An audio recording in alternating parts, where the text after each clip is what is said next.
We are here today on a national holiday. I hope you were all able to take the day off. Today is, of course, National Hot Toddy Day. So if you are a little chilly, be chilly no more. We are here to celebrate the hot toddy. Stop. What is a hot toddy? Scholars will say a lot of stuff. So the hot toddy is it started in a place called Scotland, right? We've all heard of Scotland. It's a fine place, silly place. Short skirts on men, running around, high socks, knives everywhere. The term toddy is not a Scottish term. In fact, it's a Hindi term. It's actually toddy. Toddy. And I imagine that the Scottish got a hold of them with that accent and they went crazy on it. Toddy. Oh, you mean toddy? No, I mean toddy. Oh yeah, mate, you mean toddy. Eventually it turned into toddy. Kind of like if you say my cocaine, you're also pronouncing Michael Caine's name like Michael Caine pronounces it. My cocaine. Why is everybody calling you my cocaine? So now the Scottish, because of all of the, the British were kind of everywhere for a while, especially in India. They found this stuff. They brought it back to Scotland. They started making it with this hot water. They put in some whiskey. They put in some spices, a little bit of sugar. They were going nuts. They were going cuckoo bananas with it. Eventually, the hot toddy really consists of whiskey, hot water, lemon, spices, and sugar. Where have we seen that before? That's a punch. That, my friends, is a punch. You 1 a sour, 2 a sweet, 3 a strong, 4 a weak, and a little spice to make it all nice. You got yourself a punch. All you got to do is heat this one up, and you are in business. We don't have really a standardized version of the hot toddy. So you can make a hot toddy however the heck you want. All you got to do is have a little bit of sour, a little bit of sweet, a little bit of strong, a little bit of weak, and a little spice to make it all nice, and you have yourself a toddy. We're going to be making this one today. This is Dr. Kush's Exotic Berry Hot Toddy.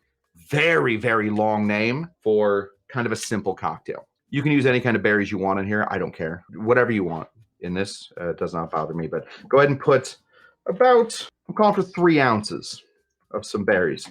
That seems like a lot, especially when berries are costing about $20 a piece. We are also going to be adding some sugar to this. The sugar that you add to this is up to you. I like my cocktails a little sweeter. Some people like them a little less sweet. Some people think that the berries are plenty sweet enough for a very nice cocktail. They don't want to add any sugar. Fine. We don't have to fight about this. Just because it's a Scottish cocktail doesn't mean that we have to come to fisticuffs, pals. Oh, you speak like a poet, but you punch like one T. Oh, you bastard! We're going to grab a little bit of sugar. I'm going to be putting in, over the course of this, about a ½ an ounce of some dark Demerara sugar. So throw that in here first. Next thing we want to get is some citrus in here. I'm going to cut it the correct way to get the most juice out of a lime. So I'm going to start here and cut down this way, a little bit off kilter. Maybe we'll throw a second one in there like this so that we have these guys right here. We want to throw this right in here. Don't go squeezing your juice in here. Not what we want. We are going to be muddling this, and that is where the real taste of the lime is going to come through. When we muddle this lime in here, we're going to get a lot of the oils on the outside going, and that's going to give us a deeper, limier flavor. This is what you should have. You should have a thick, goopy substance. It should stick to the side of your glass. We're going to grab some of this. This is rum. You do not have to use rum. I, myself, am going to use rum. If you want to use just about anything else, I think this would probably be good with tequila. I don't know how many people are out there drinking hot tequila, but some people are.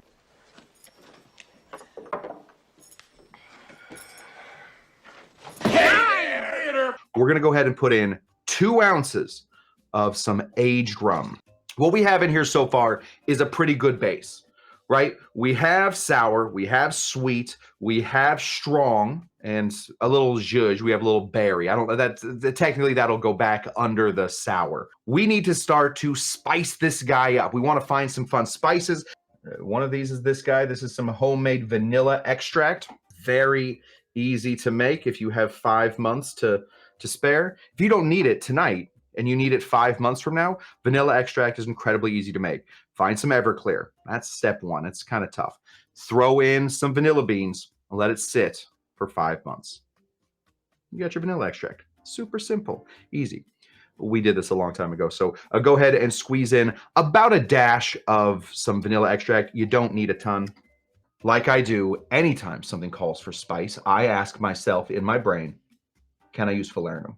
And in this one, the answer is yes. We're going to grab some of this. This is Velvet Falernum. Falernum works with everything. You can put falernum in anything. Falernum works specifically well with rums, though. So if you're making this with rum, I specifically think that this is a great place. If you don't want to use falernum and you want to use something interesting that'll go with, say, whiskey, why not some Benedictine? That's a great thing to throw in here. A little hot Benedictine has never hurt a single person. We're going to go ahead and throw in a short 3/4 ounce of some falernum. There are so many berry bits in here. We do not want a ton of berry bits living inside of this. So filter this out. It should be a lot less than we think.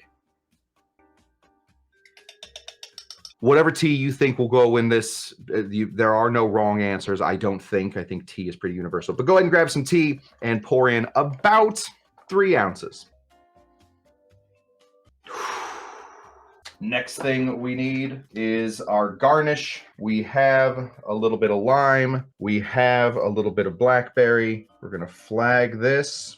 When we say flag, what I mean is we're going to take a bit of citrus and wrap it around a bit of berry, skewer it right through until we have this beautiful thing. Oh, baby. This right here, my friends, Dr. Kush's exotic berry hot toddy.